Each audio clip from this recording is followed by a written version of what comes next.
All right. Thank you for joining us for our SampleServe Masterclass Wednesdays. I'm Joshua Paul, Marketing Director for SampleServe. And today I have with us, as usual, Russell Schindler, founder and CEO of SampleServe. He's got 35 years experience in environmental services. And today we like to go over some tips and tricks. We like to bring on some experts every once in a while. And we like to show you some updates that are happening in the app, as well as just some industry news as well. If you have any questions or comments, make sure you put it in the chat. We'll get to it during the show. Even after this is over, these links remain live, so you can enter something in the chat. We'll get to it. And if you think you know somebody that this would be helpful to, give this link a share to them as well. So we're going to be going over our Sample ENV platform. I got one comment. Go ahead, Let's skip the 35 years experience. It makes me feel old when you say Okay, all right. Russell has 5 years experience. He just started in the industry. He's 25 years old. Yeah, right there. Yeah, there we go. Is that better? Makes me feel better. Yeah. So we're going to go over some stuff in the project management tool, the mobile field app, and our report generator today. So we're going to go straight into it. Uploading images as sitemaps. So a lot of our clients, they like to have a good probably got 4 or 5 sitemaps on a project. And Russell, when it comes to sitemaps, what do you think is the best type of sitemap to upload to the project? So a variety, right? So if you've got a large site, you probably want to have one showing everything, but then a lot of sites have, especially like industrial sites, will have multiple hotspots throughout the area. So you could have an image for each little hotspot. And then obviously cross sections are always good to show. Sometimes people want to see an aerial and just a regular like flat AutoCAD derived map. So there's a good variety, can really show you different things.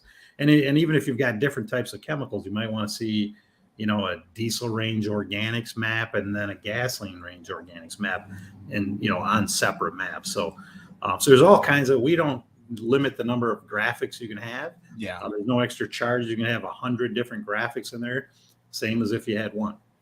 So, yeah. So let's go in and show how easy it is to get maps going. So I've uploaded some sample locations here. You can go in here and you can see that it has GPS coordinates in these sample locations.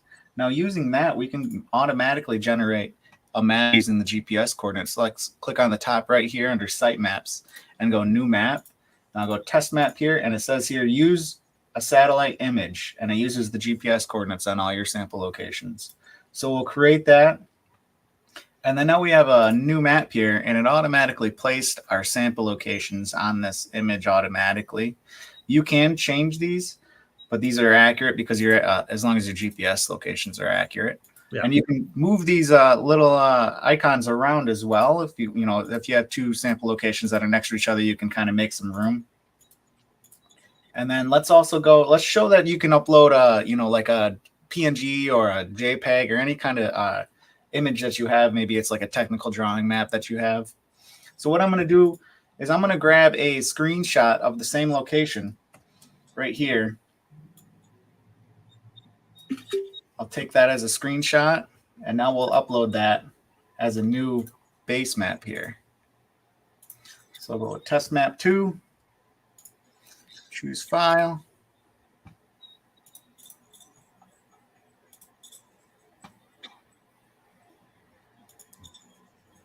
And we'll just upload this. So now we have 2 maps here. You can upload any kind of image you'd like. And then after it can be just a regular photograph too. If you're doing like a remediation system or maybe an excavation, you can take photos and upload those as well. Any kind of photo you want. Now, since it doesn't know any GPS coordinates on this map, you would actually add the sample locations manually. You just grab which one it is, and then boom, it's on there. And then you just go through the list of where they're at. And it won't let you add the same one twice. See how the list gets shorter as I keep going? Yep. And that is adding a sitemap. So, Russell, what do you think what's your favorite part about being able to add these maps here? Well, you do it one time and then you don't ever have to touch it again, right? You can use that map over and over again and plot different data on different types of maps. So when you set up your project for the first time, that's the most amount of time you're going to spend on that project from that point on.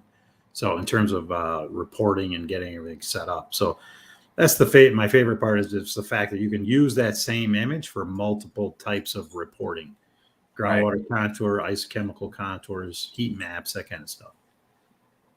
So it's a big time saver. Yeah, pretty easy.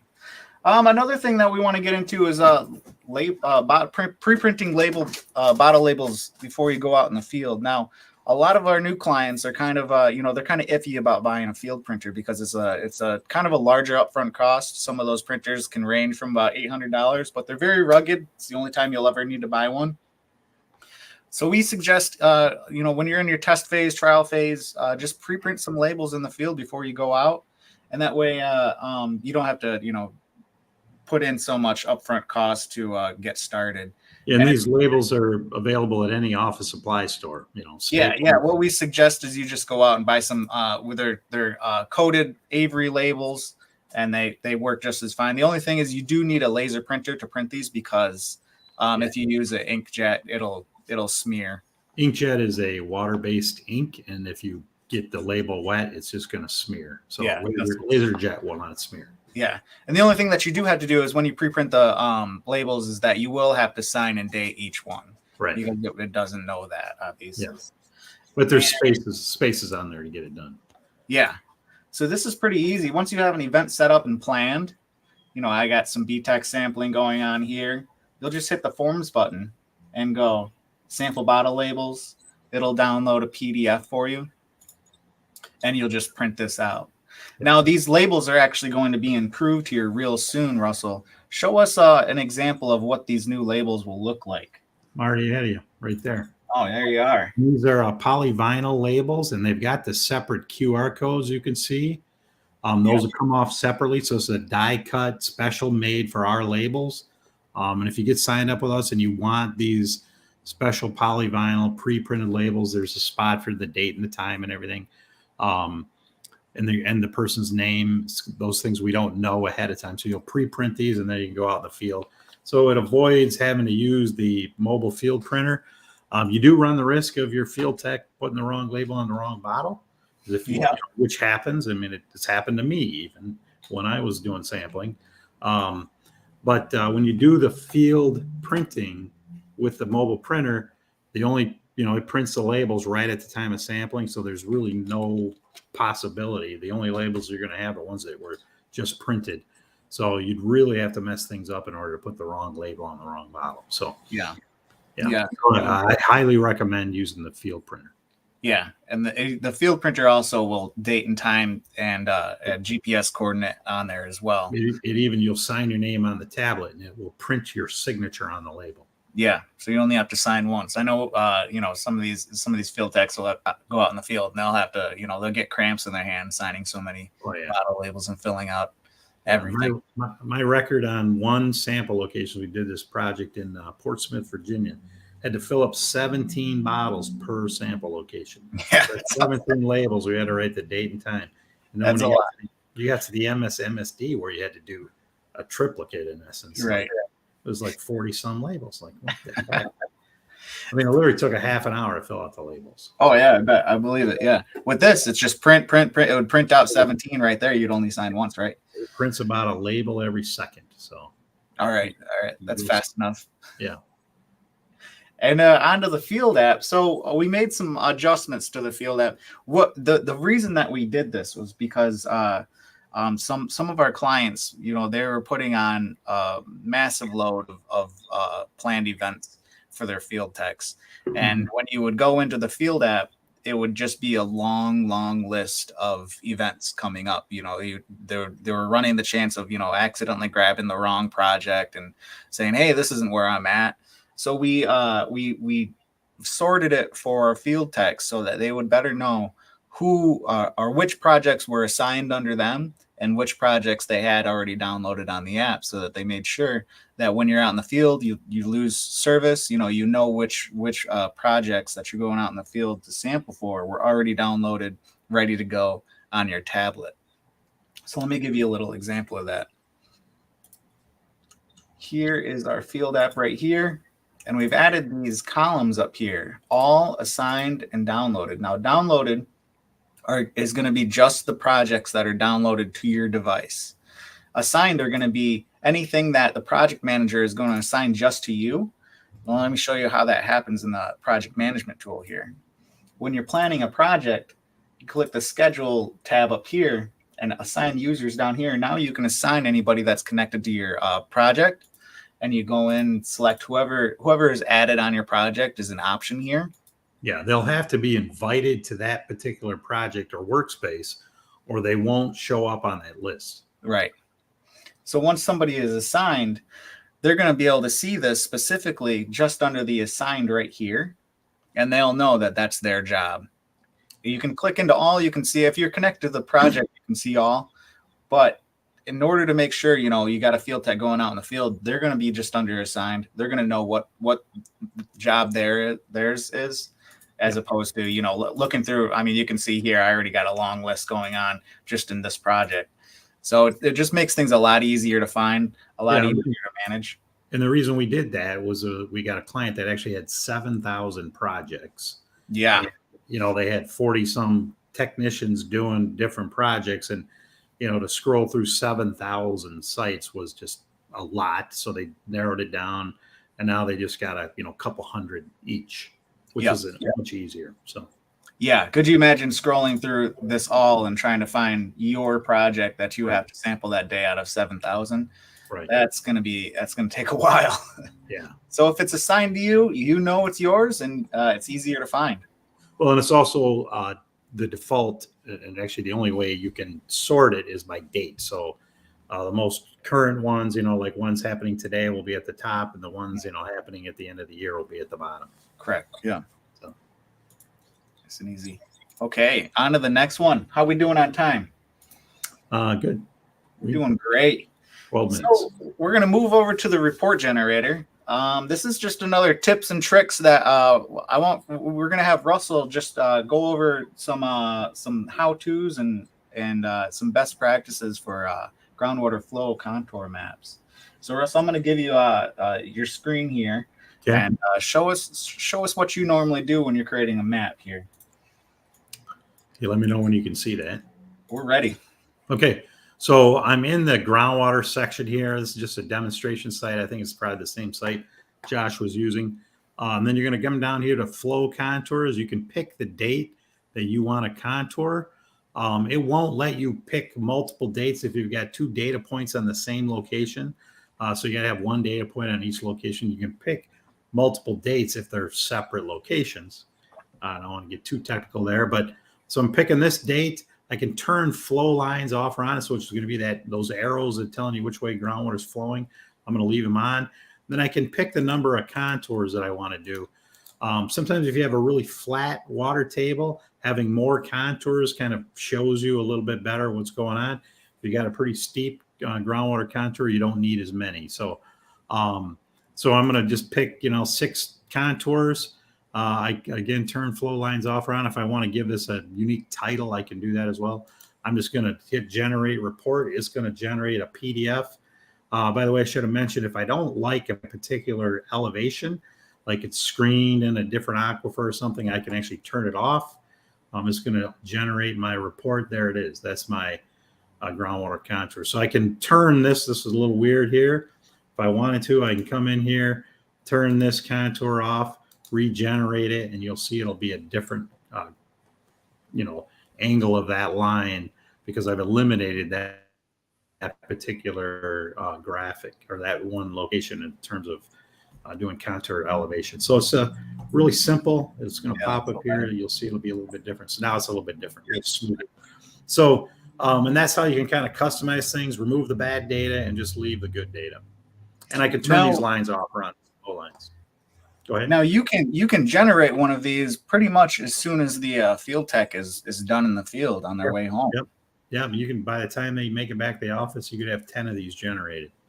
So, right. And which even before they leave the office, if they're sending their data continuously back from the field, they've got internet connectivity in the field. We've had clients tell us stories where they were able to tell the guy, like, hey, I think you got the wrong elevation. You transpose some numbers. Go check it again. And they in fact did, because it was like 10 feet off. Mhm. And they redid the contours, and before the guy left, and they knew they had good data then. Yeah. Yeah. Did you imagine we're at the age where you can generate maps before the field tech even leaves the site? Yeah. I mean, having been the guy doing both ends of that, like, it's just amazing. I've literally told clients who, want us to have the data to them. They were like, just send us the groundwater data before you leave the site. I did one better. I sent them the contours before I left the site. There you go. Yeah. Here you go. Now, let's get into some specifics on how groundwater affects concentrations. You have a good story about this graph from the report generator that shows a lot here. Explain this to us. Yeah. So, being able to have insights into your data really helps you kind of understand the science of what might be going on at your site. So I was telling Josh earlier about a time we were in. The reason I asked him to present this graphic is we were doing this project in Arkansas, and we were doing it over and over again. So we had been sampling there. And then one event, a really dry year, all of a sudden concentrations spiked of certain chemicals in certain areas of this particular site. Huge site down in Arkansas. And they literally came back after the results were there and like, something's going on. There's contamination at the laboratory. So they paid somebody to go and audit the lab for like $5,000, costs a lot of money. And then they're like, well, it wasn't the lab. It must've been you guys. You guys caused some contamination while you're out there sampling. And it was in a lot of wells, right? I'm like, I just don't see how that could have happened. Because some of these wells hadn't shown, impact of this particular contaminant in quite a while. And so what I did is I looked at the groundwater elevation that we had plotted. I had about 30 years of data. I only had about 4 or 5 years of groundwater data, but I pulled up rainfall data from the past years, plotted it against the concentrations over that 30 years. And you could see, and during dry years, when groundwater went down, the concentrations went up. This particular contaminant that they were showing in it, and even these here, they have a retardation factor that's higher than water. So when water moves out of an aquifer, particularly thin aquifers, when water moves out of an aquifer, the concentration of the contaminant increases, right? So if you've got 10 pounds of water, 1 pound of contaminant, it's going to be a certain concentration. But all of a sudden now you've only got 5 pounds of water in a vertical water column, but the same 1 pound of contaminant, your concentration is going to appear to be higher. And you can see this. I don't know everything about this site, but I do know enough that this aquifer is pretty thin. Groundwater went down and concentrations went up. Yeah. So some people, and I'm not saying this is exactly what happened because I don't know this particular site, but some people would look at that and go, hey, we got a new release. I'm just saying graphics, if you step back and look at the big picture through graphics and information like this, it'll help you get some really good insights into what's going on at your project. Yeah. And you could throw this together immediately, after the lab analysis is uploaded. There's no waiting on anybody to generate something like this type of graph. You can just go in and click a few buttons and you'd be able to tell right away that with all the context here, that it's most likely because the groundwater has gotten so low.